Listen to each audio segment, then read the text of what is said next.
I'm going to ask immediately for Fadhel Kaboub. Fadhel, would you like to introduce yourself? Your new base is in Addis Ababa. It's wonderful to have you announced. Yes, thank you, Patrick, and thank you everyone for this wonderful conversation. My name is Fadhel Kaboub. I teach economics at Denison University in Ohio, and I'm currently on leave, and I'm also the president of the Global Institute for Sustainable Prosperity. I'll just, reiterate and echo a lot of the strong messages we've heard from all the wonderful speeches and interventions and comments we've heard today. I'll just go into sort of a broader perspective, and if I may, I'll speak maybe from a strictly maybe global South / Pan-African perspective, just to illustrate with a few examples. So as everybody knows, we're observing after the 2008 financial crisis, the COVID supply chain disruptions and economic disruptions, and the Ukraine-Russia conflict. We're essentially observing the global geopolitical economic map being redesigned, reshaped, and the emergence and reemergence perhaps of three strong blocks, the US bloc, the European bloc, and the Chinese bloc, each with their own satellites around them. So looking at these three blocks, these are blocks that look at 50 to 100 years from now. Where do they want to see themselves economically, politically, geopolitically, militarily, and so on? And as such, each one of these blocks has a vision for itself and a vision for the rest of the world within that map. So what is the position that they see for Africa, for the global South in general? And it's very clear, with slight varieties. You have essentially the view that this is going to be the place for cheap raw materials. This is going to be the place to dump your surplus output, high-tech output. This is going to be the place for exotic tourism destinations. And this is going to be the place to outsource obsolete technologies, assembly line manufacturing in Africa and the global South in general. So that is the reality. And if we in the global South don't have a vision for ourselves where we see ourselves within that geopolitical map, we're going to be part of somebody else's vision. So that's very important for us to think in a strategic way from a South perspective, global South perspective. Hence, emphasizing again several messages about South-South strategic cooperation. Now, is the BRICS bloc or the BRICS plus bloc going to be this platform of South-South cooperation to re-envision how we set up the global economic, financial, international trade system? Possibly yes, but I don't think we're there yet in terms of strategy, in terms of coherence. And here's why. Because we can't really de-dollarize a system that hasn't been decolonized yet. We can't really democratize a system that hasn't been decolonized yet. We can't really decarbonize a system that hasn't been decolonized yet. So all of these processes have to recognize that we're dealing with deeply rooted colonial and neo-colonial systems that are still in place, sucking resources, sucking surplus value, and extracting wealth from the global South. I'll give you just one number. If you divide the world into global South, global North, and net out all global financial transactions, depending on which countries you include where, depending on which statistic you use, we're talking about roughly $2 trillion every year moving from the poorest countries to the richest countries. So that's the global suction system that we live in. And we're trying supposedly to repair these imbalances by setting up a green climate fund, by setting up all kinds of funds that are, empty promises, essentially. We're not talking about how do we undo the current global financial architecture. De-dollarizing is part of it, but I see it as possibly the result of a long process, not the beginning of the process. So we have to be very clear about what are the real structural issues that need to be undone, in addition to de-dollarizing the financial system, the international payment system, and so on. And I think the recent crises have highlighted the importance of de-dollarization, the hegemony of of the US dollar system, but we've neglected the deeper analysis, at least in the public discourse, in the policy circles, about what are those structural issues. I'll give you an example, and I often highlight these three major structural deficiencies that we have in the global South that must be on the table when we talk about BRICS or BRICS Plus. Are we going to address these structural deficiencies from a global South perspective, from the global South, by the global South? Number one, the lack of food sovereignty, and not just food security. For a continent like Africa to import 85% of its food, this is not simply because of climate change or droughts, although these are important issues, but this used to be the breadbasket of the former colonies, of colonizers. And as soon as we became independent, we see the introduction of CAP, the Common Agricultural Policy, to heavily subsidize European producers. The US did the same, Japan did the same, the Soviet Union at the time, Russia and the Ukraine did the same. So what do we end up with? We end up with farmers in the global South who can't harvest core crops for our self-sufficiency, for our subsistence. We're only allowed to harvest cash crops for exports, and which means you import the seeds, the fertilizers, the pesticides, and you end up exporting water, essentially, and destroying your agricultural base. So that has to be reversed. Investment in food sovereignty, not necessarily on a country-by-country basis. Yes, not every country can produce its own food and everything, but on a regional, sub-regional, Pan-African basis, we could restore food sovereignty. Number two, the lack of energy sovereignty. Despite the fact that many countries in the global South on this continent are OPEC members, massive producers of oil, like Nigeria, we end up actually importing energy. Why? Because we export crude oil and we import the refined petrochemicals and gasoline and kerosene. Nigeria imports 100% of its gasoline, the biggest exporter of crude on this continent. And again, not by accident, that's by design. This is a neo-colonial structure.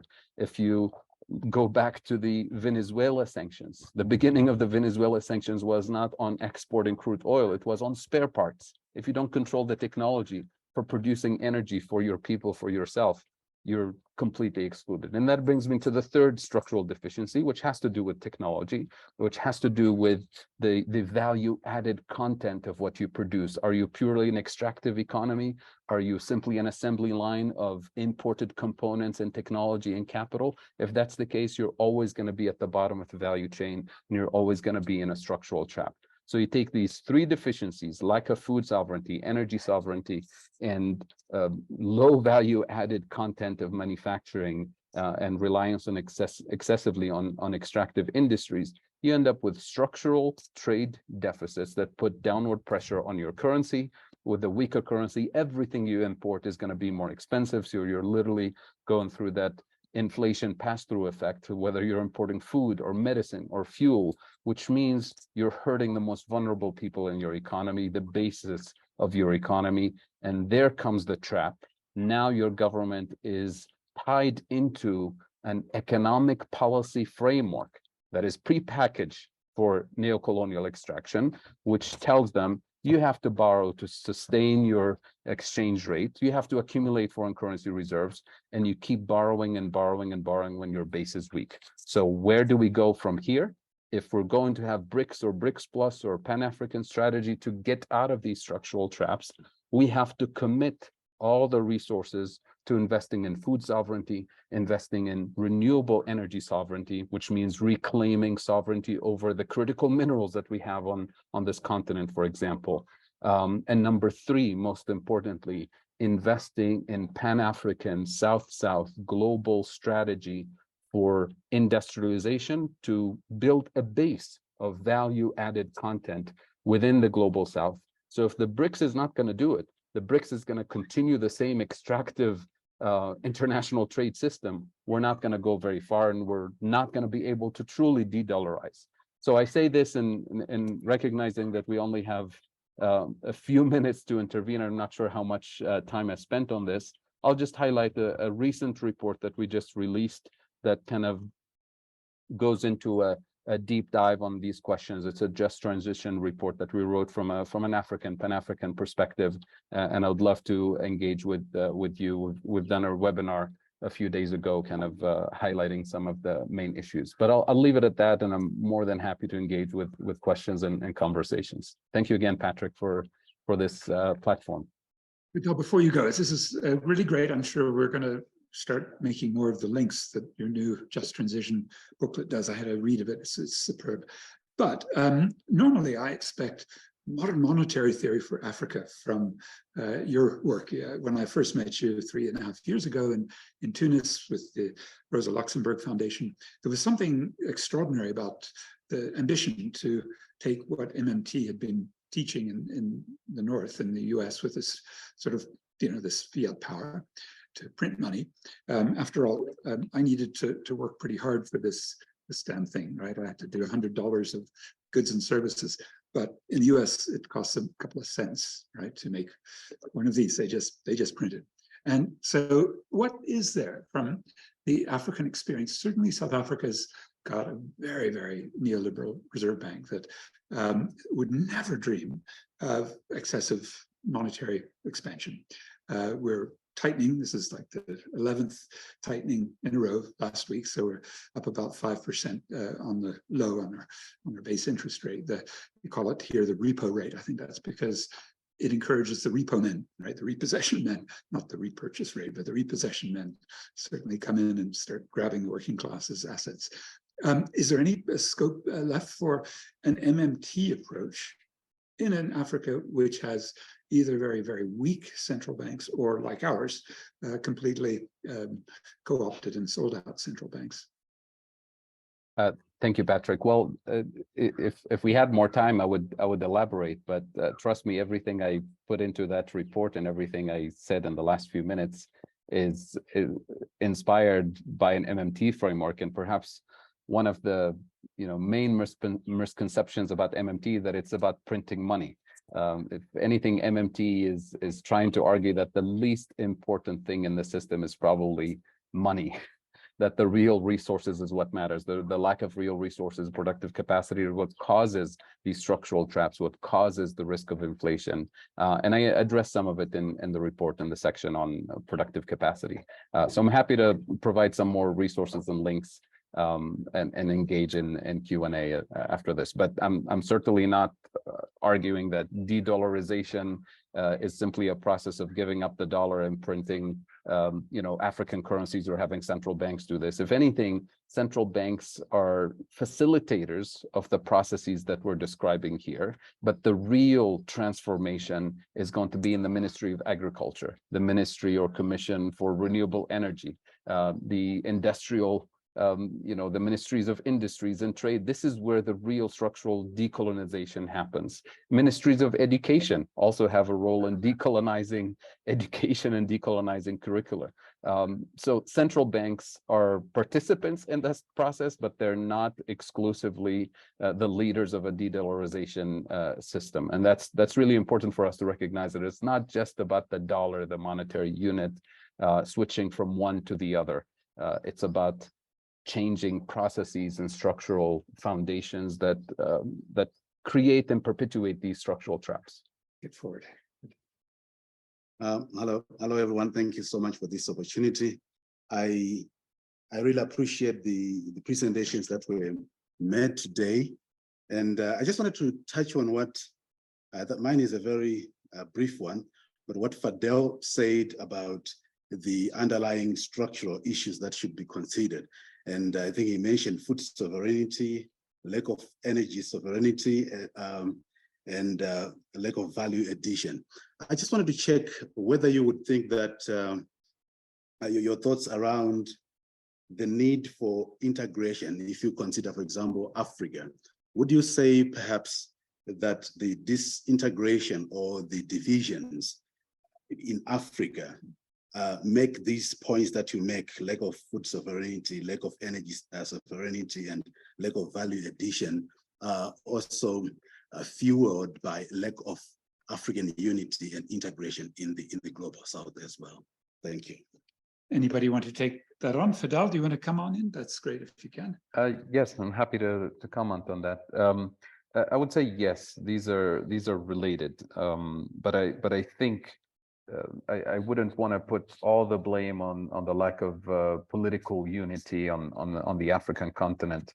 I would put most of the blame on the economics profession, on the policy centers here, because this is part of decolonizing our thinking. We think that the economic development engines that have been used since the 1950s and 60s are working. I'll give you an example. One of the engines we're told we should be using is tourism. Why? Because it creates jobs and brings foreign currency reserves with millions of tourists coming to the continent.